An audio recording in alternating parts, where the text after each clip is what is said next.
Okay, it's again a pleasure to introduce you Randy Barnett. Randy is a law professor. He graduated from Harvard University and then went for a few years acting as a prosecutor. You know, these guys you see in the TV series. So he had the great experience there before going back to the university, and he went to the Chicago, to teach at Chicago, Kent, that was the Kent Law School. And now he has been in Boston, at Boston University Law School for 7 years. He publishes, and he has published a book which took quite a few years before getting really published. You can find copies of it downstairs, The Structure of Liberty. And it's a magnificent book. I remember reading that was very likely one of the first version, the very first version, which I read quite a few years ago. And he is, of course, a well-known lecturer at all the seminars of IHS or IES, as you prefer,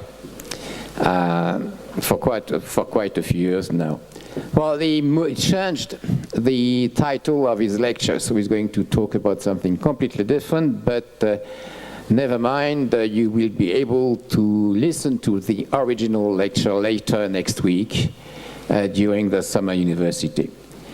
Currently now, he's going to talk on the harms to civil society of drug prohibition. Randy. Okay, well.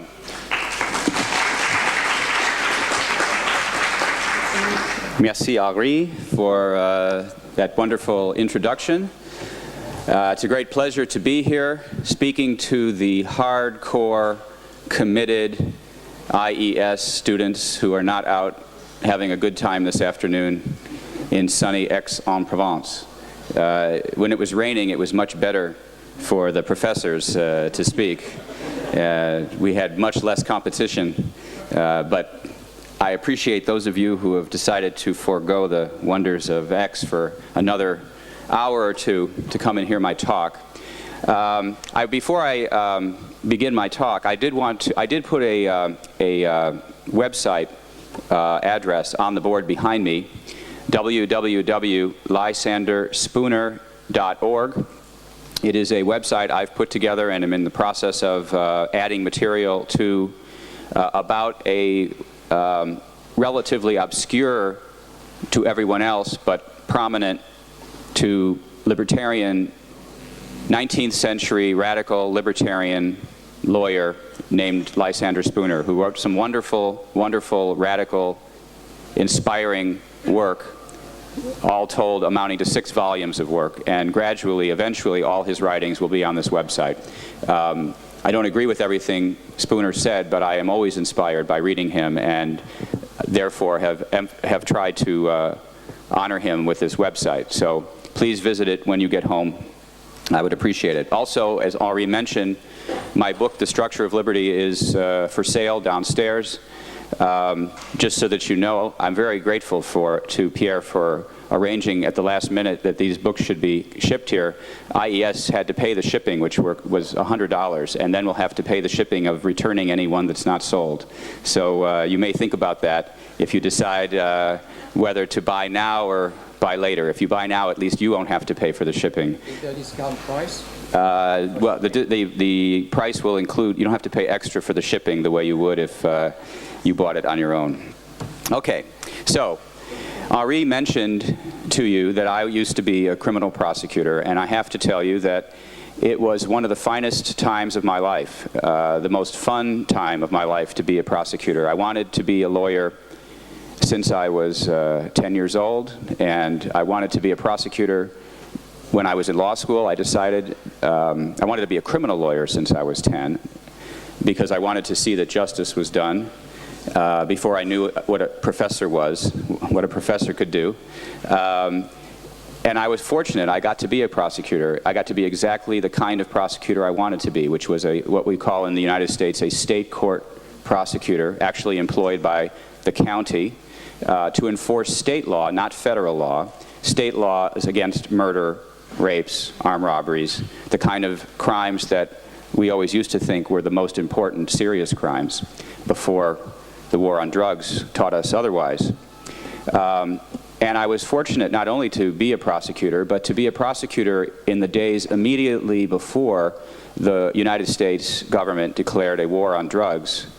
It's not that drugs were legal then, they were illegal, of course, but the laws were not rigorously enforced, and prosecutors spent very little of their time devoted to what we thought of as minor crimes, minor offenses. I was able, because of my scruples, to avoid any contact with drug prosecutions, but that was only because there was so little of it to avoid.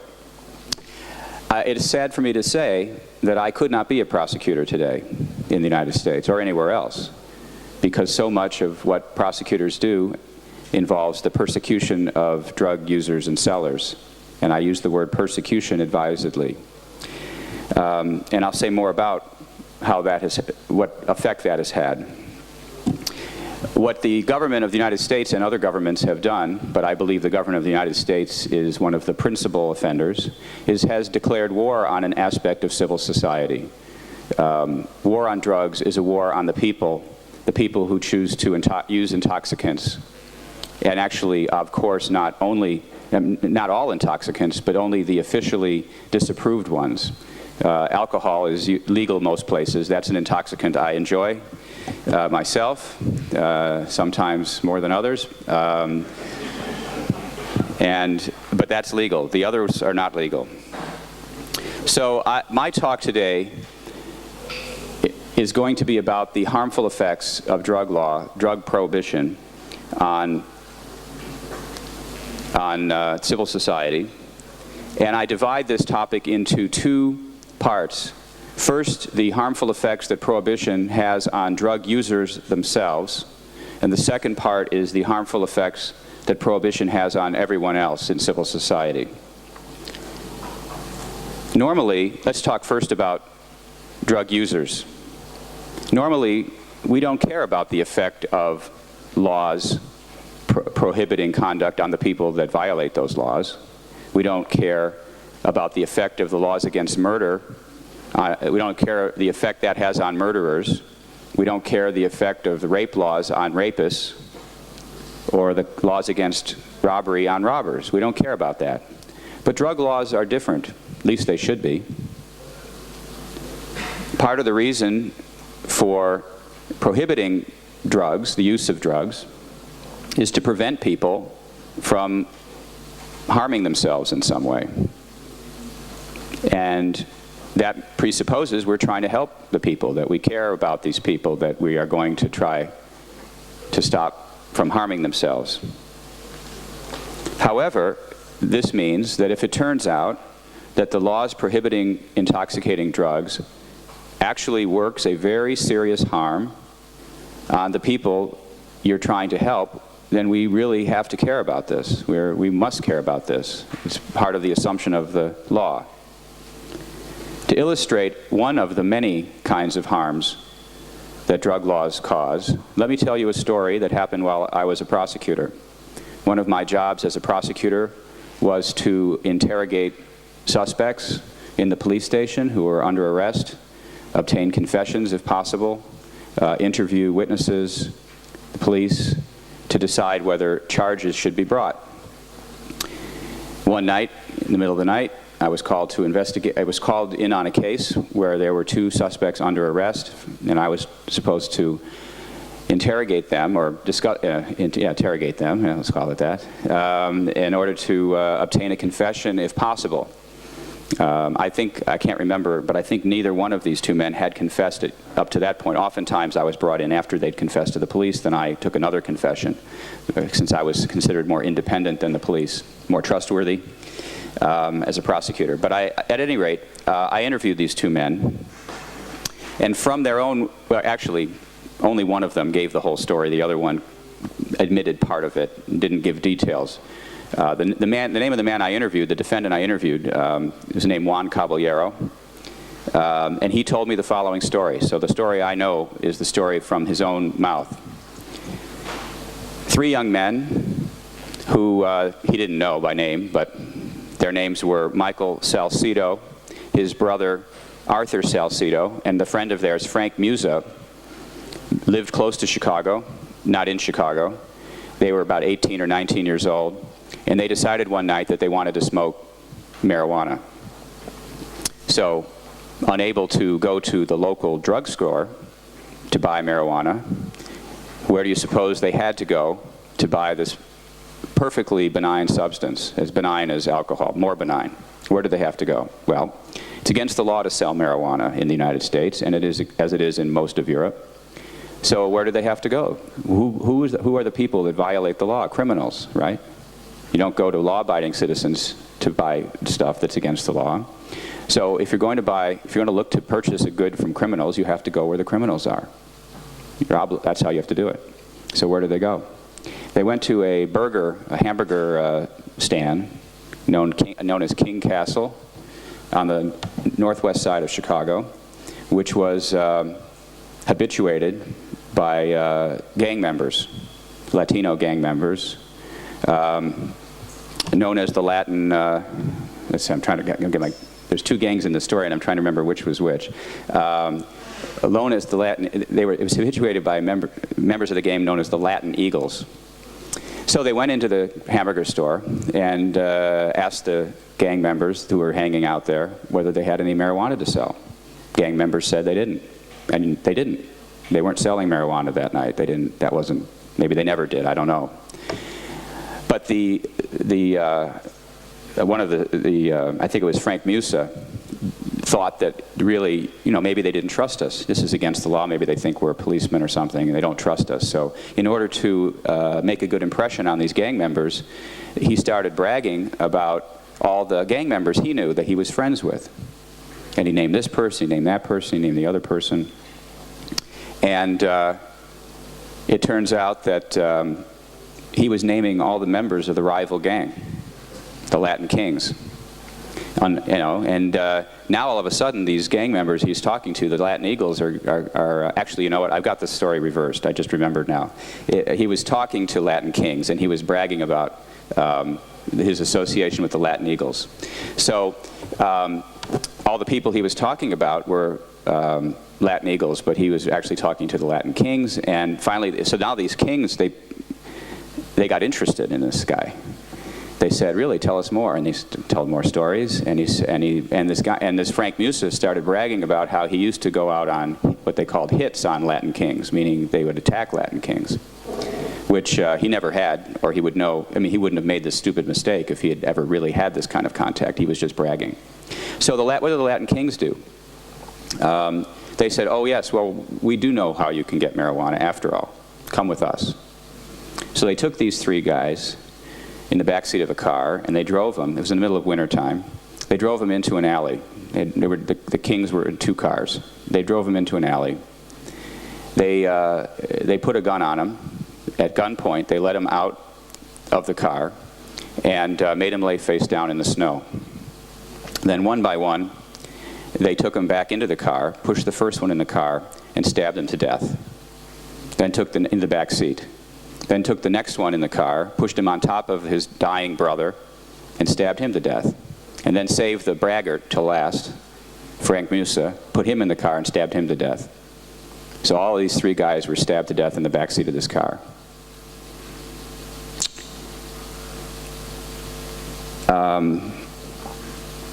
Anyway, I know this story is true because the guy who did it told me it was true. And he told me why he did it. They just couldn't, it was against their honor to hear all these things, and they just, and actually I asked him at the end of the confession because I was concerned. He was pretty young himself. He was probably only 20 years old or 19 years old, and I was, as a prosecutor, anticipating what the possible defenses would be.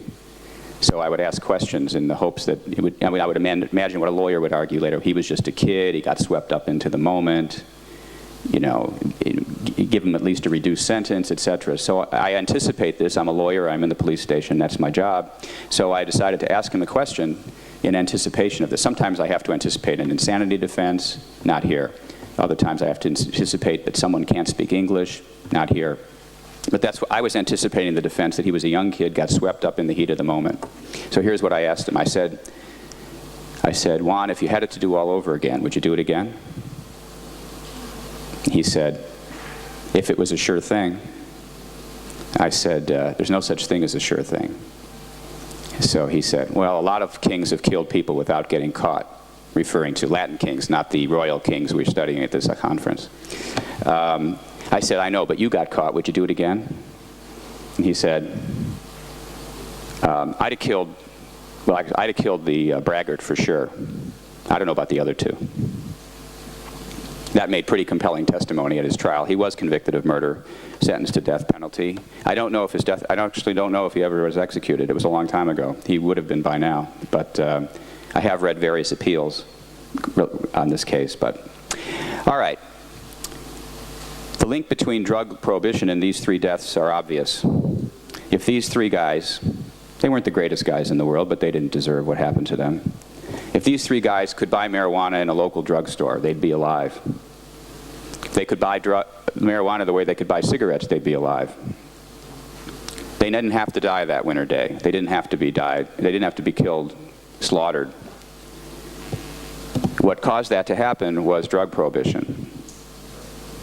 And this only illustrates one of the many harms to drug users that's created by drug prohibition. But what is this one? The first harm is that drug prohibition makes users buy from criminals. Not only does that put them in great jeopardy, as these three men found out, but they have to rely on criminals to supply clean, unadulterated drugs that they're going to put in their body.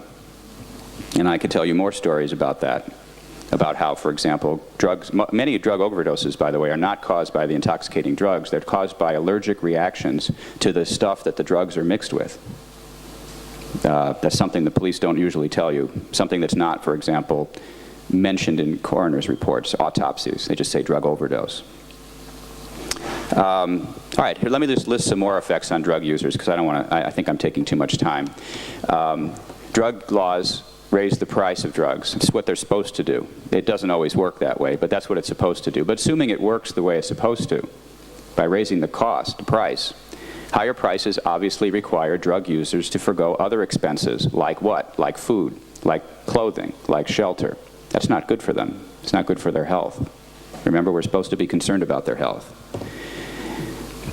The higher prices may cause people to turn to crime in order to pay for their consumption.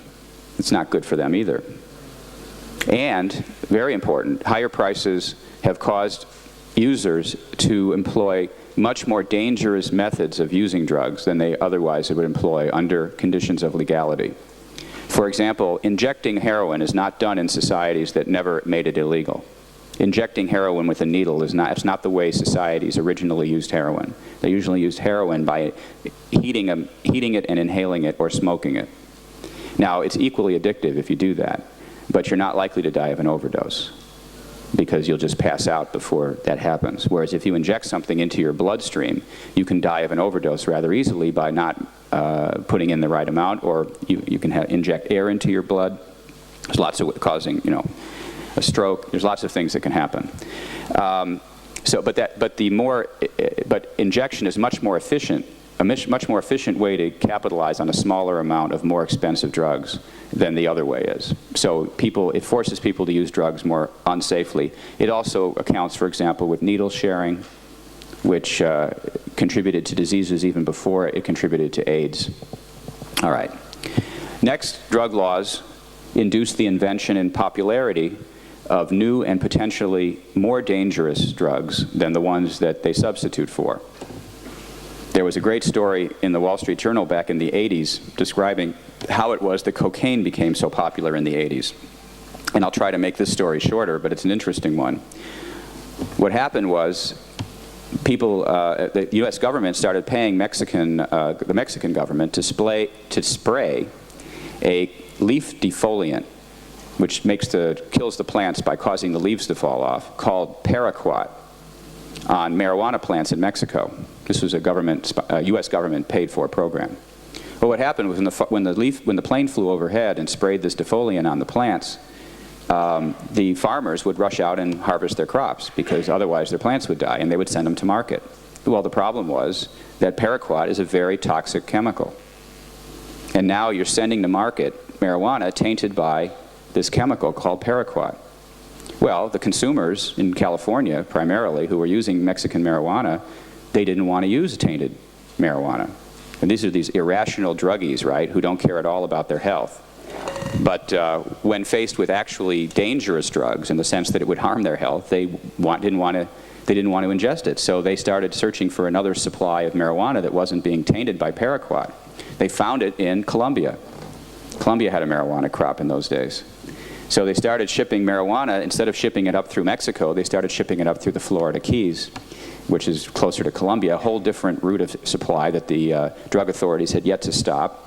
When the drug authorities finally switched their interdiction policy to Florida, in South Florida, instead of Mexico, then the smugglers, marijuana is big and bulky, the smugglers started trying to smuggle through stuff that was more concentrated and compact. Well, you know what that crop is? The other crop that Colombia had, cocaine. And then at that time, the effects of cocaine were not that well known, and suppliers said, look, this is a non-addictive drug, it's actually more fun than marijuana, try it. And a whole marijuana craze, I mean a whole cocaine craze was created as a result of this chemical spraying in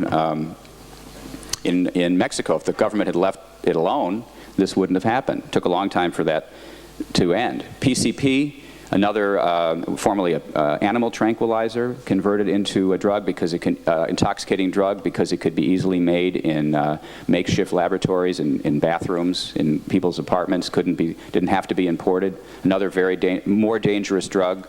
Probably not as dangerous as it was said to be. None of these drugs are ever as dangerous as they're originally said to be, I should tell you. But obviously more dangerous. It was completely a creation of Prohibition. The same thing was true, by the way, during alcohol prohibition. Before, in the United States, I can't speak for Europe, but before Prohibition in the United States, the most common form of alcohol consumption was wine and beer. During Prohibition, wine and beer being very bulky, hard to hide, hard to smuggle, Americans developed a taste for hard alcohol for the first time. Used to be only really wild people drank that stuff to excess. And then so Scotch and rum and the things that made Joseph Kennedy, John Kennedy's father, rich, smuggling Irish Scotch through the Irish Mafia. That Americans developed a taste for that. Well, after the Americans developed a taste for this more dangerous, more concentrated form of alcohol, it took decades before its taste, maybe 50 years before its taste finally reverted to wine and beer again, which it kind of has. Cocktails, until recently, were pretty unfashionable, but cocktails were very fashionable during Prohibition and then after Prohibition. All right, drug laws also criminalize users. What time does this program go to? I think I'm going way over here. This is 4:50. 4:50. This is bad. Okay, 4:50. All right. So drug laws also criminalize users. It makes every drug user a criminal. That can't be good for you. I'm telling you. It's not a good thing to be made a criminal. Once you're identified as a criminal, you oftentimes start to act like one. It changes your way of life. It changes your outlook, we should say. Criminalization also gives the authorities the power to extract payments in the form of bribes and other extortion from people who are criminals. And criminalization makes it much more difficult for people to seek treatment. Ask yourself, if we were to make alcohol illegal again, whether people would be more or less likely to seek treatment for alcoholism. If doing so, the first step of alcohol treatment is to admit you're an alcoholic. What does that mean for other drugs? It means admitting you're a criminal. Are you going to be more or less likely to go into a situation where you're going to admit you're a criminal? A lot less likely. And look what's happening to these politicians who have to admit what they did. So, what this means in sum, there used to be a saying in Vietnam, it turns out, I think it was apocryphal, it never was said, but there was a saying that the left always said, that some soldiers said, that we had to burn down a village to save it. This was a quote always attributed to a U.S. soldier or U.S. officer, which apparently never was said, but it was a famous, we had to burn down the village to save it. That was considered absurd, right? Well, here's what our policy about drugs is. We have to punish criminalize, poison, rob, and murder drug users to save them from the harmful effects of using intoxicating drugs. It makes no sense. All right, now let me talk about, well, let me say one more thing about this. These consequences are unavoidable because they will happen every time you try to use coercion to change people's consumption preferences and create, therefore, a black market. And let me tell you the second story that illustrates the harmful effects of drug laws on everyone else. When I was a law student, I was assigned a clerk in a prosecutor's office in a particular courtroom. In those days in Chicago, each courtroom, each judge had about 400 criminal cases pending at the same time. That's a lot. 3 prosecutors, 1 judge. 400 cases. One of my first jobs was to take about 25% of our cases and ship them off to new courts that were opening up on the west side of Chicago. We had a 25% caseload reduction. 3 years later, by the time I was a felony trial assistant in a courtroom my own, our caseload was about 125 cases per courtroom because of the expansion of the criminal courts. That was a very manageable number. It eliminated a lot of plea bargaining. It allowed us to try any case we wanted to try. It was very, very good. That was before the war on drugs heated up. The war on drugs heated up, and guess what? The caseload in each courtroom went back up to over 400 again. Well, what does this illustrate? It illustrates just one of the harmful effects on the public as a result of drug prohibition. Drug laws, enforcement of drug laws, drains scarce resources away from other types of law enforcement, away from prosecuting the kind of crimes that when I was a kid we thought were the most serious: murder, rape, armed robbery, but which we know better now.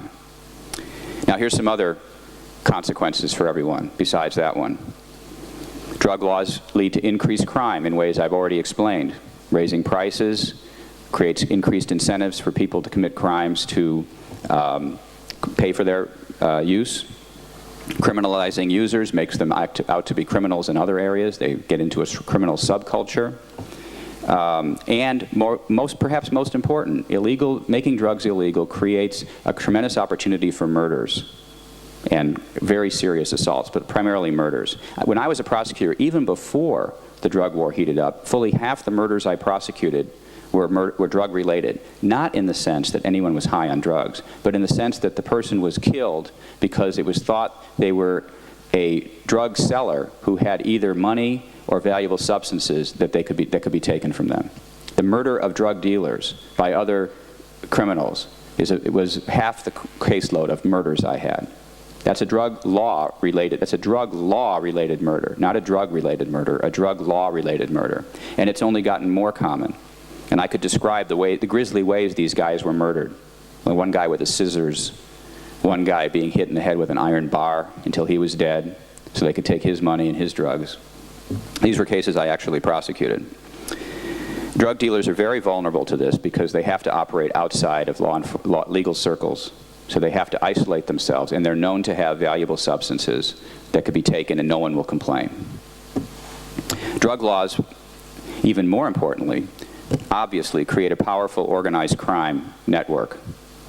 You know, the organized crime, the mafioso that we heard so much about, that was largely, I mean, I realize that there's always been organized crime, but the big boom in organized crime originally in this century was prompted by alcohol prohibition. And now a whole new wave of organized crime has been promoted by the other kinds of prohibition.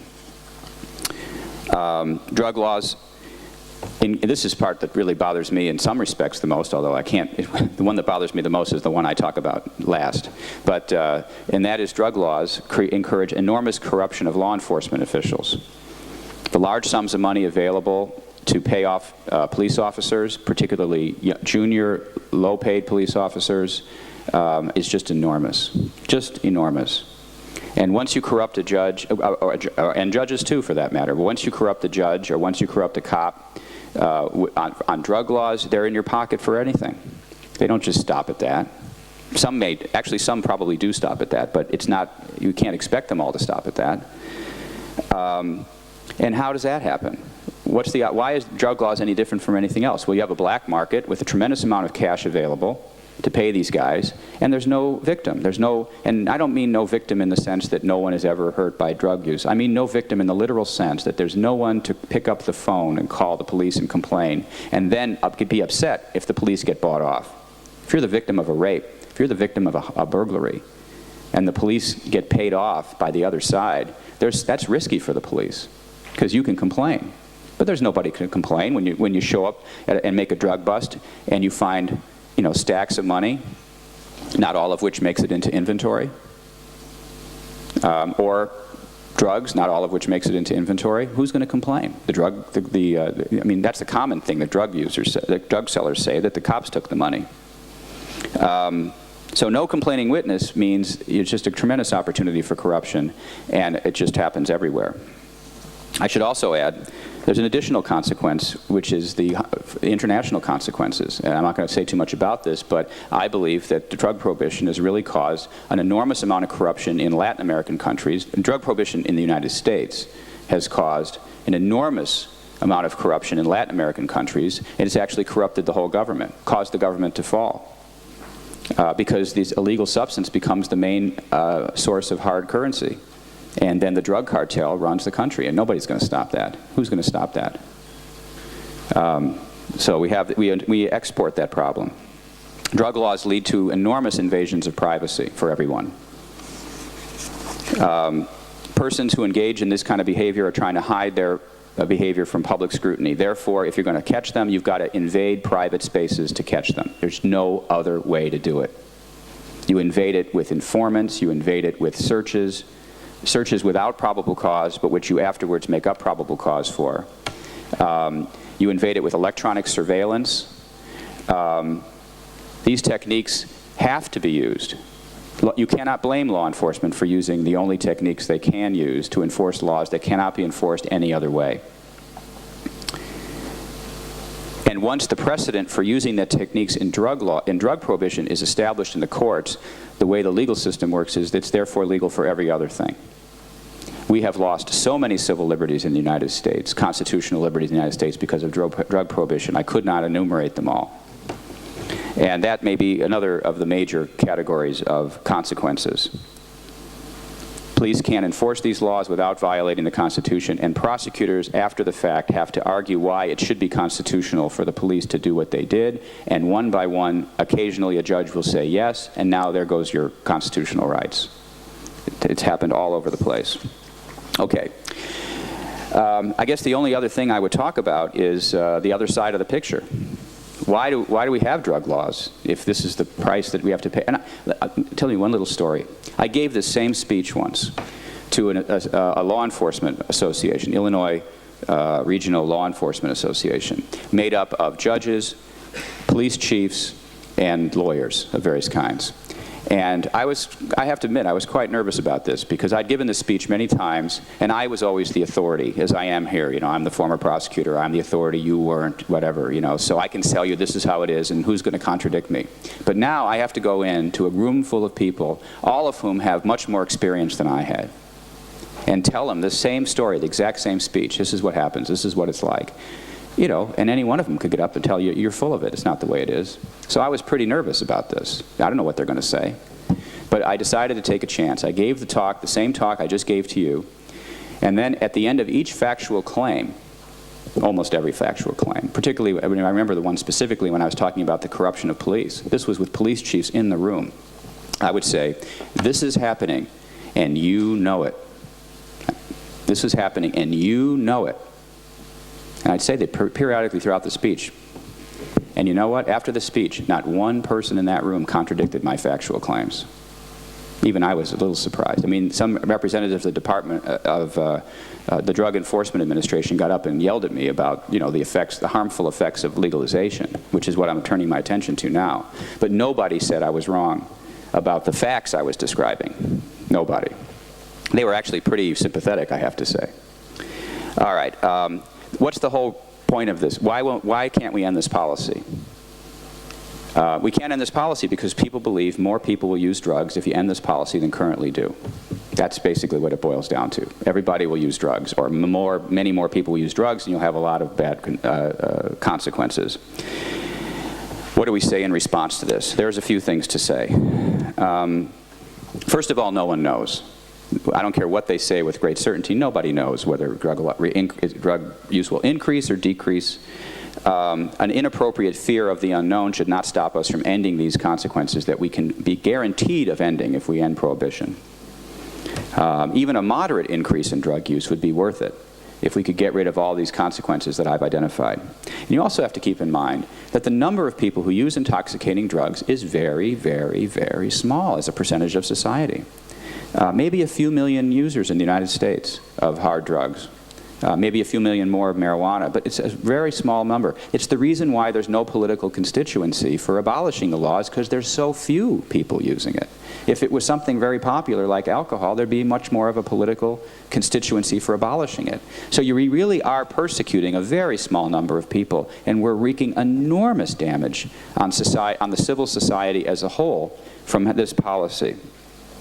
I remember once there was a speech given by Bob Barnett, at that time, the Reagan administration drug czar, a person I can't abide, I can't stand to listen to. In a speech in California, this was years ago, he said that California was being too lenient on casual users of drugs, which he said, in his own speech, were 75 to 80% of all users. And how did he define casual users? He defined casual users as people who use drugs less than once a week. So that's who we have to be so excited about. People who use intoxicating drugs less than once a week. We're going to tear apart the entire legal system to get at the 85% of people who use these drugs less than once a week. I ask you, is that worth it? Okay, I have more things I can say that I think I don't. I'll get to the question. I'll get to in the question period. You know, children and whatever issues of children. But I will say this: ending prohibition is no panacea for crime. Ending prohibition is no panacea for drug use, even though I think there are benefits to be had for that. It's merely the first step towards restoring civil society and allowing, in this area, and allowing civil society to work to moderate the use of drugs the way it works to moderate the use of alcohol. And even to eliminate the abuse of alcohol in the form of, you know, drunk driving, which is greatly reduced because of social pressure. It used to be fashionable to drive drunk. I knew a lot of prosecutors that used to drive drunk. We all went out drinking together. I never did it, of course, but the others did. And civil society needs to be able to handle this job, and it cannot handle it as long as it's made illegal. So thank you very much.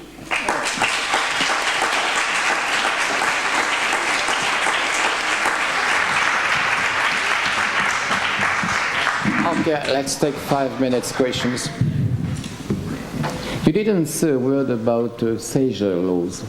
What kind of law? Seizure laws. Seizure. Well, it's a whole other area of corruption that is just unbelievable.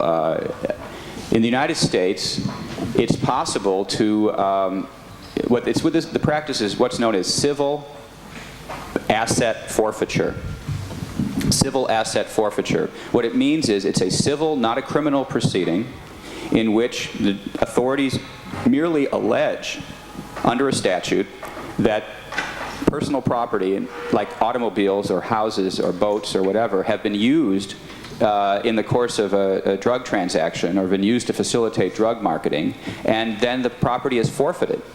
Civil asset forfeiture. It's forfeited without having any hearing or showing of proof that this actually is true. The burden is then on the citizen to prove that they had not engaged in illegal activity to get their property back, and that no one they knew. It's not enough. It can be seized whether or not it was the property owner who did the act. If anybody else used the car or the boat, if for example, in South Florida, the law enforcement officials made a lot of money, and by the way, the profits for this go to the police departments themselves. The sale of these goods goes right into their budget, and now a certain percentage of all police departments' budget is made up of money from civil asset forfeiture sales. In South Florida, they kept seizing all these luxury yachts because they'd go on and they'd find a roach, some little piece of drugs that were still left on from, say, a party where there might have 100, 150 guests. They just seized the boat. Didn't have to prove the owner had anything to do with it, any knowledge of it. They just seized the boat. Now you get it. You try to get it back.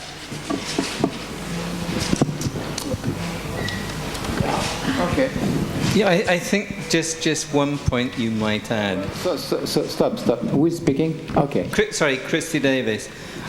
And that is, if the sales are illegal, then the consumers are going to do something that most consumers don't do, and that is they're going to go in for pyramid selling. In other words, in order to get the money to purchase the drugs, you yourself become a seller of the drugs. Absolutely. And you expand the market all the time. So the process is totally self-defeating. Yes, that's part of the part I skipped over in my talk in the interest of time. It's particularly true, it becomes particularly true with adolescents selling to other adolescents, because that's who reaches down into the schoolyard to sell drugs to your kids, and that is other kids. They make money that way. They can make more money that way than any other way, and that's who does the actual selling. The pyramid selling, absolutely true.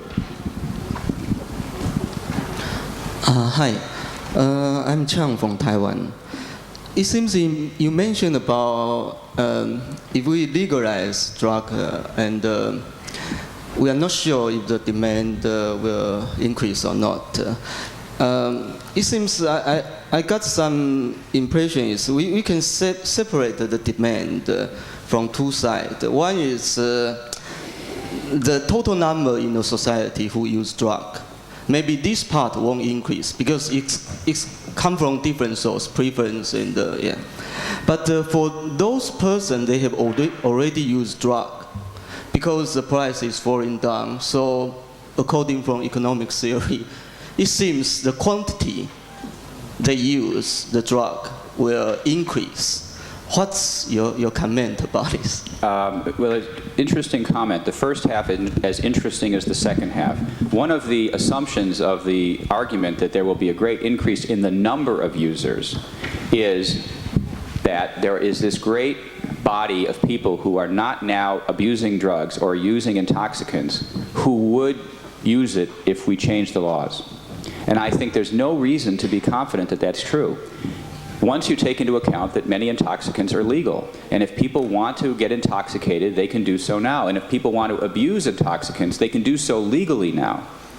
There is no reason to believe that there are people who are not either now using intoxicants or abusing them who would do so under conditions of free availability, market availability.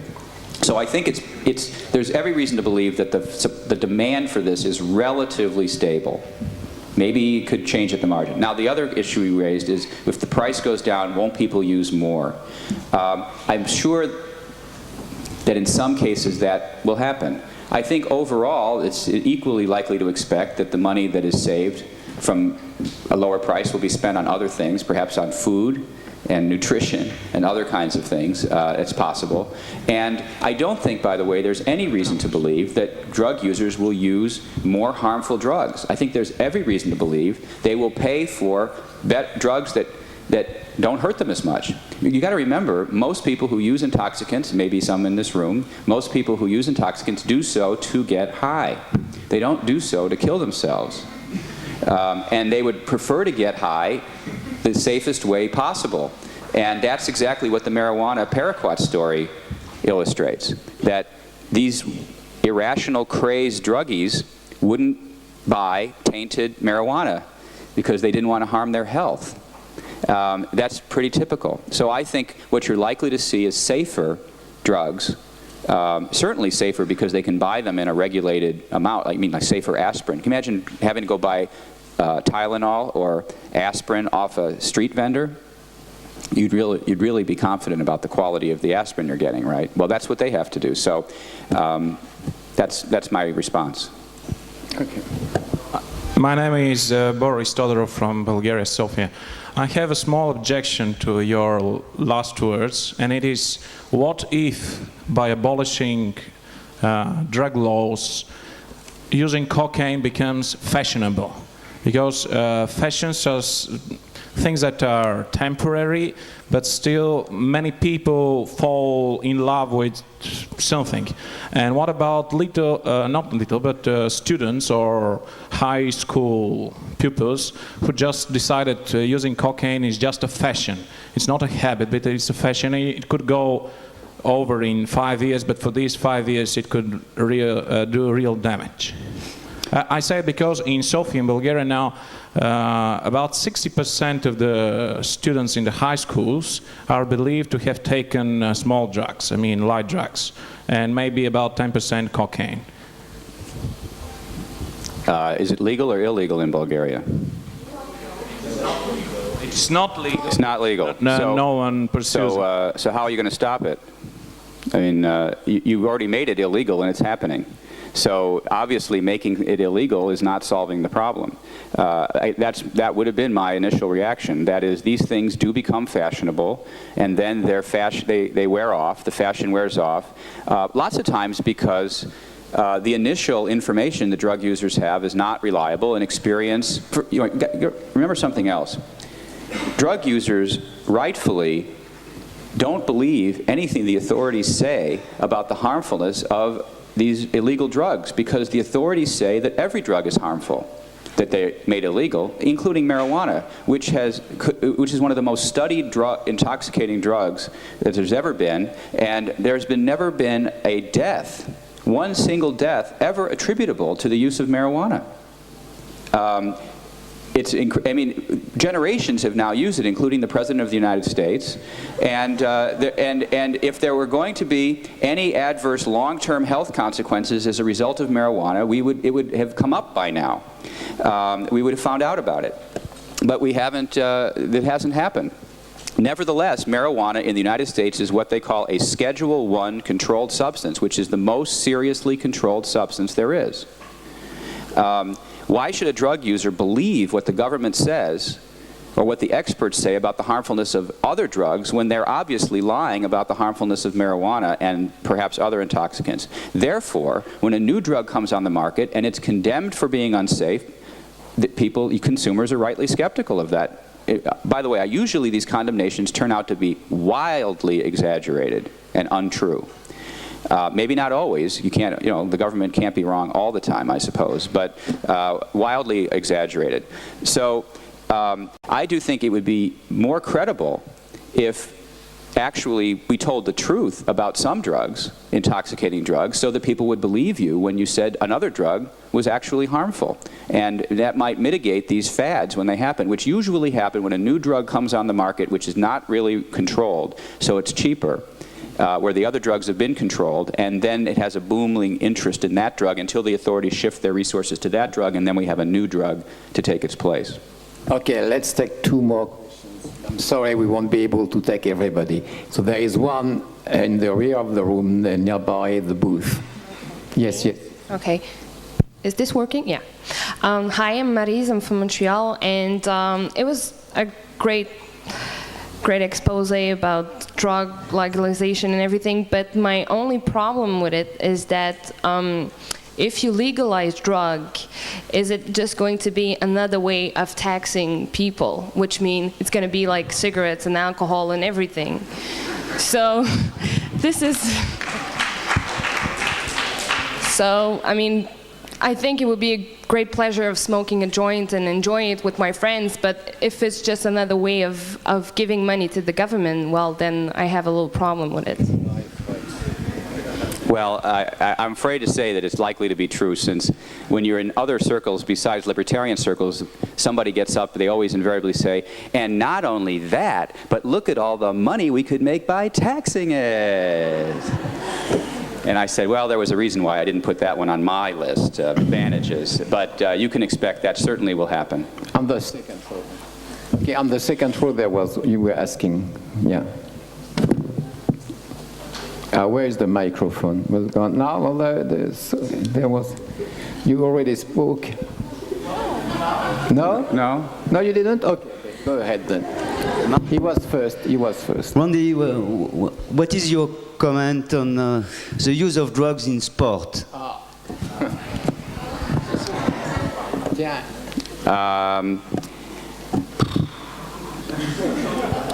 Yeah, I have to admit, I don't really have a strong opinion. Because it seems to me that it's more part of the rules of the game. that's to be set by the rule-making authorities as to what they think is fair competition or unfair competition in the sport. For example, in baseball, you can only use certain kinds of baseball bats, and you can't put any substances on a baseball because it makes the baseball move in a different way that makes it harder to hit. That's called a spitball. People try to get stuff on baseballs. I don't really know that much about baseball. Don't like it very much either. So I'm not that kind of an American. But it seems to me there's, golf, you can only design clubs. The golf ball is tightly regulated as to how much energy it is, although it's said that the reason why golf scores have gone up so much is because they've made golf balls more explosive, so people get greater distances than they used to get.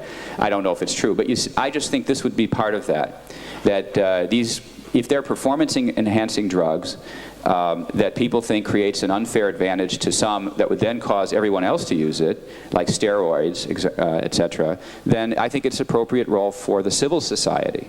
This is where the civil society comes in to decide, make rules against it. Just as, I should say, it's the appropriate role of employers to decide whether their employees should be using intoxicants on the job or closely related to the job. That's how the civil society ought to regulate the use of drugs. Airline pilots should have, I don't mind them taking drug tests. If there's a problem there. Employers should be doing this. Schools could be doing it, although I don't see the real point. But the civil society should handle it, and here as elsewhere. It's a good question. Okay, you move the microphone forward. Yeah, you have it? Okay. That does not work. Okay. Jan Havel, University of Economics, Prague, Czech Republic.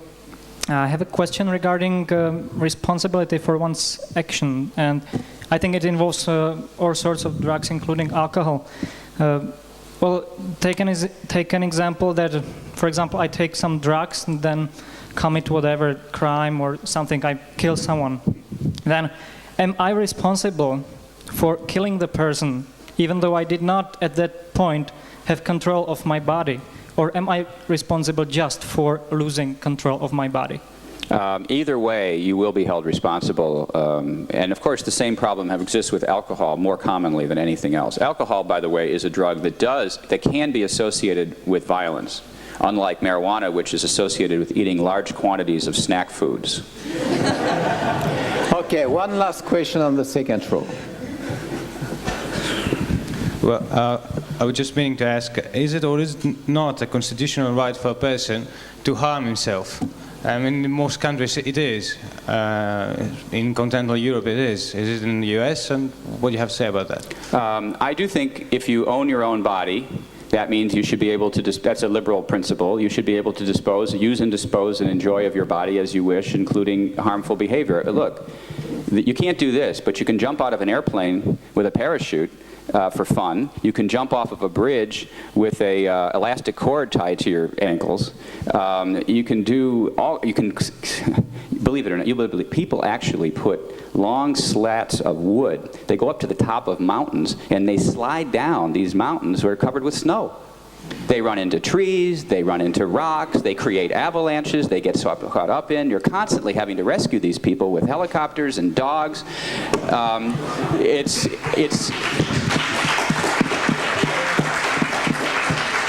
insane. It's insanity. They let these people do this. I can't believe it. They should prohibit skiing. Well, I should just say this. I have never skied.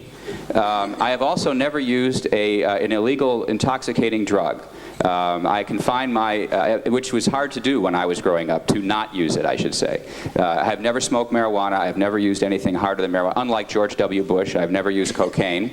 And unlike President Clinton, Bill Clinton, who's widely known to have used cocaine extensively. His brother was actually prosecuted for cocaine distribution. I've never done that. I've never skied, but I'll close with this.